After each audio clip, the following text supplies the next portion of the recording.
I think you are pretty close to having that mindset that you're like, yeah, but it's on, yeah. And of course there are flaws in this mindset, because if you cannot be completely certain. Part of this is also being okay with uncertainty. That's basically the point here. Being okay with actually not being certain. But those times where you feel that this uncertainty is just too much, then you can adopt that mindset and just sort of step in it for just a couple of minutes and feel how that feels. Take the energy out of that and then step back into the uncertainty frame again.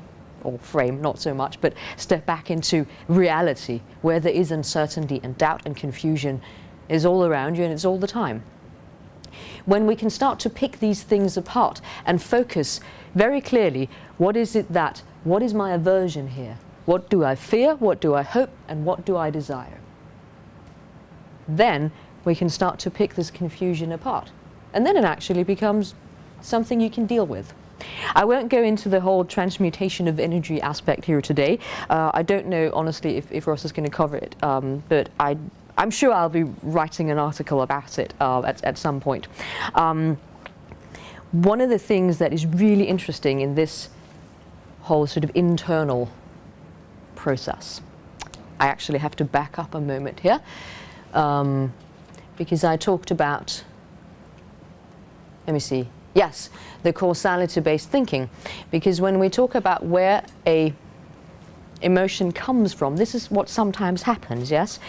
You interpret your emotions or feelings from a causality-based frame of mind. We had a really good example here earlier, yes? What does causality mean? Causality, somebody care to explain causality? Cause and effect. Causality is basically just when you say that there's something that causes this to happen. Cause, effect. So the idea of thinking in terms of cause and effect, we can call that causality-based thinking. Yes? As opposed to something like social constructivism, and I won't go down that road, then I'll be here for hours. Causality-based thinking is basically just asking the question, what does it do? Where did it come from, and how can I get it? Sort of in very basic terms. It's when it comes to the external environment. When it comes to the internal environment, and like I said, we had a really good example of somebody who said, well, and I'm paraphrasing, so forgive me, I never saw my parents being intimate with each other, therefore I have this issue. This is a really great, and I don't know if I don't know if he's here, but if he is, thank you. And that is a primary, fantastic example of causality-based thinking, because it's looking from the perspective of the issue, saying, I have this issue, right, I have to look for the cause. We often look to our past to find the cause of the problem right here, yeah? We look backwards, we look at the footprints that have been traced in the sand, and we want to backtrack and see, well, where did this start and where did it first happen? And that's why psychologists of the classical Freudian school are so highly paid, because you can go on and on and on forever asking, well, when did this first start and what happened before? And yeah, some even go so far as to go, and then you stop at your birth. You have birth traumas. All right, we got them sorted. Now what we do? Yeah, well, let's start with your previous lifetimes then, shall we? You can go on for fucking ever, right? This kind of thinking drives people mad, because you can never find that single root cause. It's impossible. Because when you find that root cause, it's like, how far does this fucking rabbit hole go? You have the root cause, and then you start digging, and then there's another cause, and another cause, and it goes on forever.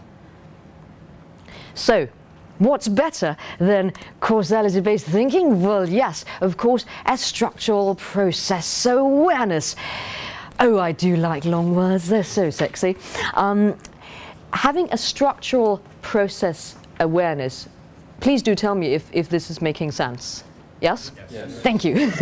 A structural process awareness is, as it says, asking the question, what is the structure of this process?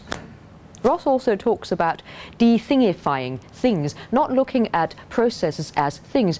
You said making a move earlier on when getting closer to a woman.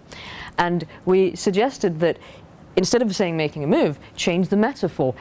Think amping up the volume, or getting closer, or intensifying. When you say amping up the volume, that's a process. Intensifying, that's a process. Getting closer, that's also a process. You see? So a structural process awareness is looking at the structure, looking at the flow, looking at the movement.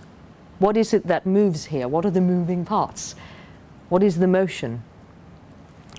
How does it work? Well, how does it work? How does it work to amp up the volume on the sexual tension in an interaction?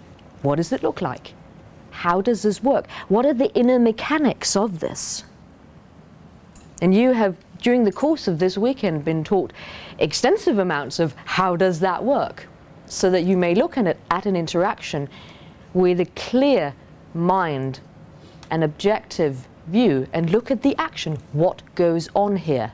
How can I analyze this with this new framework that I've been given, the tools that I now have to look at an interaction and see, well, what needs to be improved? How can it be improved? Can it be improved? Sometimes it can't be improved because you did your very best and you cannot see how could I possibly have done any better, right? Sometimes improvement is basically just congratulating yourself on doing things really well. Sometimes improvement is looking at that one little cog in the entire mechanism that could have been amped up and tweaked and polished. I like the word polish. It's so naughty. Yeah. So